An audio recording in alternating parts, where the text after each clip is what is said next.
அன்பு வரதை பார்த்தா ஐயோ நம்ம இங்கே இருந்தால் மாட்டிப்போமே அப்படின்னு சொல்லிட்டு வெண்ணிலா ஓடி போயிடுறாங்க. அடுத்து அன்பு வந்து ரூமுக்கு போகிறாரு. போனால் அப்படியே வந்து எங்கே போயிட்டா ஆளே காணுமே கண்மணி அப்படின்னு சொல்லிட்டு பார்க்குறேன். கண்மணி அப்படின்னு சொல்லிட்டு குரல் ஐயோ அன்பு அப்படி சொல்லிட்டு கண்மணி என்ன பண்ணுறாங்க, அங்கேருந்து வந்து அன்பு அன்புன்னு பயங்கரமாக கதறாங்க. உடனே ஓடி போயிட்டு கதவை திறக்கிறாரு, பாத்ரூம் கதவை. பார்த்தா வந்து கண்மணி வந்து அந்த நிலைமையில் இருக்காங்க. அதை பார்த்துட்டு அன்பு துடிச்சு போகிறாரு. என்னாச்சு கண்மணின்னொன்னே இது வந்துங்க அப்படி சொல்லி சரி ஒரு நிமிஷம் இரு அப்படி சொல்லிட்டு எரியுதுங்க முதுகில் அப்படின்னு சொல்லிட்டு கண்மணி வந்து பயங்கரமாக அழறாங்க. உடனே அன்பால் தாங்கிக்க முடியல. ஓடி போயிட்டு மருந்து எடுத்துகிட்டு வந்து அன்பு வந்து போடுறாரு. ஒன்றும் இல்லை கண்மணி சரியாயிடும் அப்படின்னு சொல்லிட்டு மருந்து போடுறாரு. உடனே வந்து ஊற்றி விடுறாரு. என்னாச்சு கண்மணி இப்படி ஆச்சு அப்படின்னு சொல்லி சொன்னோன்னே நடந்த விஷயத்தை எல்லாத்தையுமே வந்து கண்மணி வந்து சொல்கிறாங்க. அதை கேட்டு அன்பு வந்து அதிர்ச்சி அடைகிறாரு. நீ என்ன சொல்கிற, அது எப்படி இந்த மாதிரிலாம் நடக்க முடியும்? அதாங்க எனக்கும் ஒன்றுமே புரியல. முதல்ல தண்ணி வரல, அதுக்கப்புறம் தண்ணி வரலையேன்னு சொல்லிட்டு என்ன பண்ணுறதுன்னு தெரியாமல் அப்படியே நின்றுட்டு இருந்தேன். திடீர்னு வந்து ஹாட் வாட்டர் அப்படியே என் மேலே கொட்டிடுச்சுங்க. எனக்கு ஒன்றுமே புரியலைங்க. சரி நீ டியூப்பை வந்து திறந்தியா இல்லை வேறு ஏதாவது அப்புறம் என்னன்னே தெரியலைங்க, எப்படி நடந்துச்சுன்னே புரியலைங்க அப்படின்றாங்க. சரி இதுக்கு முன்னாடி யார் வந்தது இங்கே, யாராவது வந்து இந்த மாதிரி டேப் ஏதாவது ஓப்பன் பண்ணி விட்டாங்களா? தெரியலைங்க. முதல்ல வந்து வெண்ணிலா மட்டும் வந்தாங்க. வெண்ணிலாவா அப்படின்னு சொல்லிட்டு அதிர்ச்சி அடைகிறாரு. ஆமாங்க வெண்ணிலா மட்டும் வந்தா. வெண்ணிலா வந்து நான் குளிக்கிறேன், அங்கே வந்து எங்கள் ரூமில் ஒர்க் ஆகலைன்னு சொன்னா. சரி நான் பரவாயில்ல நீயே குளிடின்னு சொன்னேன். அதுக்கப்புறம் போய் பார்த்துட்டு வேணாம் அப்படி சொல்லிட்டு வந்துட்டா அப்படின்னோடனே வெண்ணிலா வந்தாளா அப்படி சொல்லிட்டு செம்மையாக டென்ஷன் ஆகிறாரு. சரி ஒரு நிமிஷம் இரு அப்படி சொல்லிட்டு உள்ளே ரூம் வந்து அந்த போயிட்டு பார்த்துட்டு அதுக்கப்புறம் உள்ளே வந்து ரெஸ்ட் ரூமில் உள்ளே போய் பார்க்குறாரு. பார்த்தா வந்து அங்கே வந்து குழாயெல்லாம் வந்து டிஃப்ரெண்ட்டாக இருக்குது. எப்படி இவ்வளோ ஓப்பன் ஆகிருக்க முடியும் அப்படின்னு பார்த்தா ஒரு இடத்துல வந்து லூஸ் கனெக்ஷனில் வந்து இருக்குது. அதை பார்த்துட்டு அதிர்ச்சி அடைகிறாரு. இதுக்கெல்லாம் ஒரு வேளை வெண்ணிலா காரணமாக இருப்பாளா?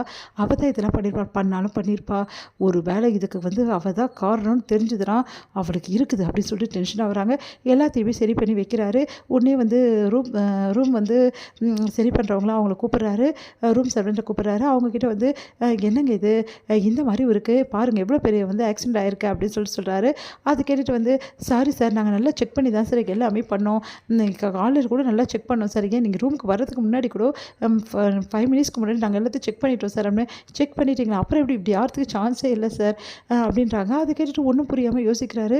ஒரு வேளை கண்டிப்பாக இது வெண்ணிலா தான் பண்ணியிருப்பாளா? கண்டிப்பாக அவள் தான் பண்ணியிருக்கணும். இது ஆக்சிடெண்ட்டே கிடையாது, வேணும்னே ஏதோ பண்ணியிருக்கா.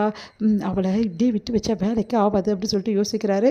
சரி ஓகே நீங்கள் கிளம்புங்க அப்படின்னு சொல்லிட்டு இதுக்கப்புறம் ரொம்ப கவனமாக இருங்க, இந்த மாதிரிலாம் கேர்லெஸ்ஸாக இருக்காதுன்னு சொல்லிட்டு திட்டி விடுறாரு அவங்கள. அடுத்து வந்து நீ கவலைப்படாத வந்து கண்மணி நான் பார்த்துக்கிறேன் அப்படின்றாரு. சரிங்க இப்போ நம்ம நீர்வீழ்ச்சிக்கு போகலான்னு நினச்சோம், இந்த மாதிரி ஆயிடுச்சு, எப்படிங்க இப்போ குளிச்சுட்டு கிளம்ப முடியும்? அதெல்லாம் ஒன்றும் பிரச்சனை இல்லை, ஒன்றும் போவேன் நான் இன்றைக்கி ரெஸ்ட் எடுத்துக்கோ அப்படின்றாங்க. அதெல்லாம் தெரியாதுங்க, இவ்வளோ தூரம் வந்துட்டாங்க போகலன்னா எனக்கு மனசு கஷ்டமாயிடும். ஆனால் நான் குளிக்க தானே முடியாது, என்ஜாய் பண்ண முடியும்ல, ப்ளீஸுங்க அப்படின்றாங்க. எல்லாரும் ஆசையாக இருப்பாங்கள்ல, நம்மளும் போகலாங்க அப்படின்றாங்க. சரி போகலாம் ஒன்றும் பிரச்சனை இல்லை சரியா அப்படின்றாங்க. சரி நீ எப்படி குளிப்ப இப்படி இருக்கே அப்படின்னு சொன்னோன்னே பரவாயில்லைங்க நான் அட்ஜஸ்ட் பண்ணிட்டு குளிச்சுட்டு வந்துடுறேன் அப்படின்றாங்க. இங்கே பாரு இதில் தண்ணி பரவே கூடாது, அதனால் ரொம்ப கவனமாக குளிக்கணும் சரியா அப்படின்றாரு. சரிங்க அப்படின்றாங்க. சரி இரு முதல்ல போயிட்டு எல்லாம் கரெக்டாக இருக்கான்னு நான் செக் பண்ணிட்டு வரேன், அதுக்கப்புறம் தான் வந்து நீ குளிக்கணும் அப்படின்றாங்க. சரிங்க அப்படி சொன்னோன்னா எல்லாத்தையும் செக் பண்ணிவிட்டு சரி குளிக்க சொல்லிட்டு வராரு. ரொம்ப எளிதாக கண்மணி அப்படின்னு சொல்லிட்டு அப்படியே மறுபடியும் ஊதி விடுறாரு. சரி இங்கே பாரு இந்த மாதிரி ட்ரெஸ் எல்லாம் நீ போடாத, நார்மலாக வந்து ட்ரெஸ் பண்ணிக்கோ, இல்லைனா இந்த மாதிரி ட்ரெஸ்லாம் போட்டிங்கன்னா காட்டன் தான் போடணும், இந்த மாதிரி போட்டு சிந்தட்டிக் போட்டிங்கன்னா அந்த இடம் ரொம்ப எரியும் அப்படின்னோடனே சரிங்க அப்படி சொல்கிறாங்க. அப்போ வந்து 2 பேருமே வந்து கிளம்பி வெளியே வராங்க. வெளியே வந்து என்ன ஆச்சு ஏன் இவ்வளோ லேட்டு அப்படின்னு சொல்லிட்டு பவியும் வந்து கேட்குறாங்க. ஒன்றும் இல்லை இந்த மாதிரி நடந்துருச்சு. ஐயோ இப்படிலாம் நடக்க முடியும், இவ்வளோ ஹாட் வாட்டர் மேலே ஊற்றிடுச்சா, ஐயோ பாவங்க நீங்கள் அப்படின்னு சொல்லிட்டு பதறி போகிறாங்க பவி. ஒன்றும் இல்லை இப்போ பரவாயில்ல அப்படின்றாங்க. அப்போ நீர்வீழ்ச்சியில் எப்படி நீங்கள் குளிப்பீங்க அப்படின்னோடனே நான் சும்மா வந்து பார்க்குறேன் எந்த பிரச்சனையும் இல்லை அப்படின்னு நானும் அதை தான் சொன்னேன். போக மாட்டேன்னு நினச்சா இந்த நிலமையில கூட போகிறாளே அப்படின்னு சொல்லிட்டு டென்ஷன் ஆகுறாங்க. உடனே வெண்ணிலா பார்த்து முறைக்கிறார் அன்பு. ஏன் அன்பு என்னை பார்த்து முறைக்கிறான் அப்படின்னு சொல்லிட்டு யோசிக்கிறாங்க. என்ன எங்கே கிளம்பிட்டீங்க எல்லாரும் நீர்வீழ்ச்சிக்கு போகிறோம். அச்சோ அப்படியா சூப்பராக இருக்குமே அப்படின்னோடனே இங்கே நாங்கள் கப்புள்ஸாக போகிறோம் அப்படின்னு சொல்கிறாங்க பவி. அது கேட்டு டென்ஷன் ஆகிடுறாங்க. வெண்ணிலா அப்படியே பார்த்து